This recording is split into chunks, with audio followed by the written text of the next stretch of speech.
तो दोस्तों आज की इस वीडियो में जो हम बात करने वाले हैं, देखिए वो भी कंबाइन हार्वेस्टर से रिलेटेड ही बात करने वाले हैं। तो आज की इस वीडियो में देखिए कंबाइन हार्वेस्टर के मेंटेनेंस से रिलेटेड बात करेंगे, क्योंकि देखिए बहुत सारे भाई कंबाइन हार्वेस्टर के मेंटेनेंस से रिलेटेड पूछते रहते हैं कि भाई किस कंबाइन हार्वेस्टर का मेंटेनेंस सबसे कम होता है। तो इस वीडियो में भाइयों के इस पॉइंट की भी डिटेल में बात करेंगे, मेंटेनेंस क्यों जरूरी है और सीजन में डेली रूटीन चेकअप क्या क्या होते हैं, सब कुछ डिटेल में बात करेंगे। तो देखिए वीडियो में लास्ट तक बने रहें और अगर चैनल पर नए हैं तो चैनल को सब्सक्राइब कर लें। तो आइए वीडियो शुरू करते हैं।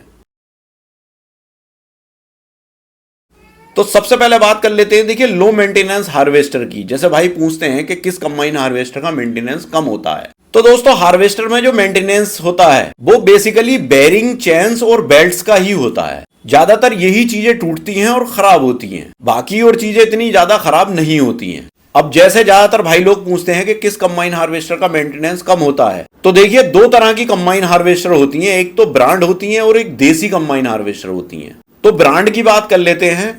तो देखिए ब्रांड में जो चैन, बेल्ट्स और बेरिंग वगैरह होते हैं वो अच्छी क्वालिटी के होते हैं, इनकी लाइफ ज्यादा होती है। वहीं अगर हम देसी कंबाइन हार्वेस्टर की बात करें तो इनमें बेल्ट, चैन और बेरिंग जो है वो ज्यादा अच्छी क्वालिटी के नहीं होते, इनकी लाइफ ब्रांड की कंपैरिजन में कम होती है। बाकी देखिए मैं आपको एक चीज क्लियर कर दूं, देखिए कंबाइन हार्वेस्टर का जो मेंटेनेंस होता है वो डिपेंड करता है आपकी देखरेख पे। अगर आप प्रॉपर ग्रीसिंग, ऑयलिंग और क्लीनिंग या और भी किसी तरह की देखरेख नहीं करोगे तो ब्रांड भी नहीं चल कर देगी। और अगर आप हार्वेस्टर की देखरेख अच्छे से करते हो तो देसी कंबाइन हार्वेस्टर भी काफी बढ़िया चलती है, कोई दिक्कत उसमें भी देखने को नहीं मिलती। तो यहाँ ये कहना गलत हो जाता है कि देखिए उस कंबाइन हार्वेस्टर का मेंटेनेंस ज्यादा है या उस कंबाइन हार्वेस्टर का मेंटेनेंस कम है, ये बात गलत हो जाती है, क्योंकि ये टोटली आप पे डिपेंड करता है। भाई देखिए किसी कंबाइन हार्वेस्टर के अंदर अगर कोई ब्रांड का बेरिंग लगा हुआ है तो देखिए अगर आप उसमें प्रॉपर ग्रीसिंग करते हो तो उसकी लाइफ बहुत ज्यादा हो जाती है।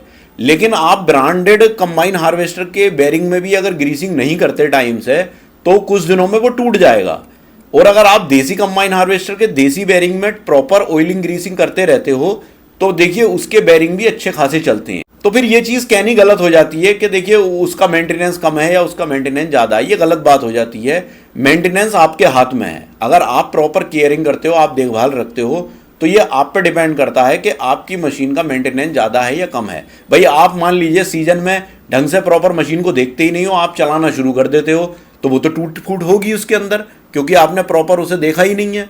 और आप प्रॉपर देखभाल कर करके ही लेकर के जाओगे तब आपको जो है वो परेशानी नहीं करेगी, स्मूथली चलेगी। बाकी देखिए मेंटेनेंस में फॉरमैन का रोल बहुत इंपॉर्टेंट होता है, मतलब जो भी स्टाफ है उसका रोल बहुत इंपॉर्टेंट है, क्योंकि देखिए सब कुछ स्टाफ के हाथ में होता है। क्योंकि देखिए अगर स्टाफ जो है केयर करने वाला है मशीन की तो देखिए मशीन की लाइफ बढ़ जाती है। और इसमें डेली रूटीन चेकअप बहुत इंपॉर्टेंट है।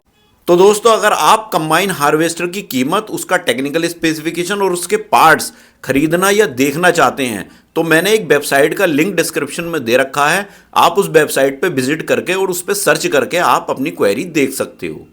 डेली रूटीन में क्या क्या चेक करना चाहिए इसकी बात भी मैं आपको बता दूं। देखिए सबसे पहले तो आते हैं इसमें बेरिंग। जितने भी कंबाइन हार्वेस्टर के अंदर बेरिंग हैं उनमें देखिए ग्रीसिंग करनी चाहिए। जहां पर ग्रीस आसानी से हो जाता है तो ग्रीस करिए, और जहां पर ग्रीस नहीं हो पाता है या नहीं पहुंच पा रहा है तो फिर वहां ऑयलिंग भी कर सकते हैं। लेकिन बेरिंग जो है वो बिल्कुल स्मूथ चलना चाहिए। फिर दूसरी चीज आती है चेन्स। चेन्स का भी खास ख्याल रखना, चेन सूखी तो कोई नहीं चल रही है, सूखी चेन अगर चल रही है तो उस पर ऑयलिंग करते रहें टाइम टू टाइम। बेल्ट्स वगैरह जो हैं, बेल्ट को भी देखना जरूरी है, कोई बेल्ट ढीली तो नहीं चल रही है या बेल्ट चटक तो नहीं गई है। अगर चटक गई है तो उसे पहले ही चेंज कर दें, तो फिर आपको आगे चलते हुए टाइम पे दिक्कत नहीं आएगी। और अगर कोई ढीली चल रही है बेल्ट तो उसको टाइट कर दें। फिर आता है देखिए इंजन ऑयल। इंजन ऑयल देखिए रोज तो चेक करने की जरूरत नहीं है इंजन ऑयल को, लेकिन फिर भी उसका 2-4 दिन में आपको लेवल चेक करना चाहिए, कहीं इंजन ऑयल कम तो नहीं हो रहा है इंजन में, या इंजन ऑयल कहीं से लीकेज तो नहीं हो रहा है इंजन में से। फिर आता है रेडिएटर क्लीनिंग। रेडिएटर क्लीनिंग भी बहुत जरूरी है। देखिए गेहूं वगैरह की फसल में जब कंबाइन हार्वेस्टर चलती है तो रेडिएटर सबसे ज्यादा धूल खींचता है, तो उसकी क्लीनिंग बहुत जरूरी है। 2-3 बार दिन भर में इसमें क्लीनिंग होनी चाहिए गेहूं के सीजन में। धान में इतनी जरूरत नहीं पड़ती है, गेहूं के सीजन में इसकी क्लीनिंग की बहुत जरूरत पड़ती है। और अगर आप उसे क्लीन नहीं करोगे रेडिएटर को तो आपका इंजन जो है वो हीट चलेगा, और हीट होने से इंजन की लाइफ कम हो जाती है। फिर कूलेंट का लेवल भी आपको चेक करना चाहिए। देखिए ये जरूरी है, इससे ही इंजन की हीटिंग इशू आता है। अगर मान लीजिए कूलेंट प्रॉपर नहीं है तो वो इंजन में हीटिंग इशू आएगा। तो कूलेंट को भी जरूर देखें, अगर कूलेंट कम है तो उसे टॉप अप करें, और अगर सही है तो ठीक है, रहने दें। फिर एक इसमें हाइड्रोलिक ऑयल टैंक होता है, जिसमें मतलब हाइड्रोलिक के लिए जितने भी इसमें हाइड्रोलिक काम होते हैं, जैसे जो भी प्रेशर के काम होते हैं, उसके लिए एक टैंक बनाया हुआ होता है, उसके अंदर भी ऑयल भरा रहता है।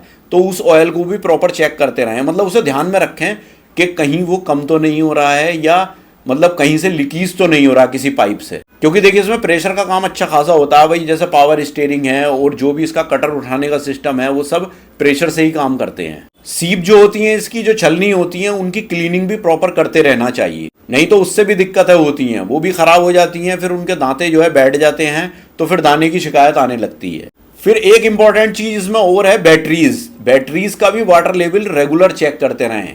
कभी कभी बैटरीज बहुत परेशान कर देती हैं और हीटिंग इशू बैटरी के अंदर भी आ जाता है, कभी कभी बैटरी फट भी जाती है। तो रोज भी अगर आप बैटरी लेवल चेक नहीं कर रहे हो तो कम से कम 2-3 दिन में आप बैटरी लेवल चेक करते रहें। अगर उसका पानी का लेवल कम हो रहा है तो उसमें देखिए डिस्टिल वाटर डालते रहें। फिर अगली चीज जो इसमें आती है वो है टायर प्रेशर। देखिए टायर में जो हवा है उसका प्रेशर भी चेक करते रहें, उसमें प्रॉपर प्रेशर है नहीं है हवा का। फिर अगला है देखिए brake oil level check. Brake oil level check भी करना जरूरी है।